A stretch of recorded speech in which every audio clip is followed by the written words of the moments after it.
Собраниските преведувачи со полни раца работа.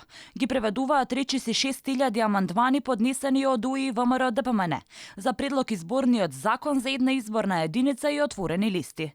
Денеска одново биле испратени речиси 2000 амандмани од 5000 на ДУИ, кои се коригирани и повторно испратени до собранието.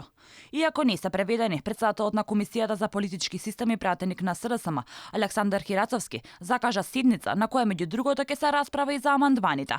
Вели дека големата бројка се должи на блокирање на предлог законот од страна на нивниот коалиционен партнер ДУИ, но и на опозицијската ВМРО ДПМН.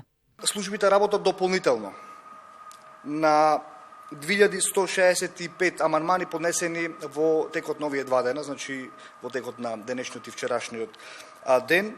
Најголемиот дел од амандманите се од техничка природа. Пратениците оваа форма на масовно поднесување на мноштво амандмани се користи кога има за цел да одолговлечат одредена процедура, постапка во Собранието на Република Северна Македонија.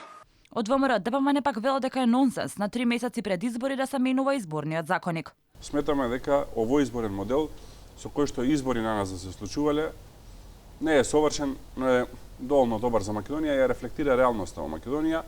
Македонија е етнички мешана држава и со 6 изборни единици некако сите нити се среќни, нити се несреќни, има некој баланс.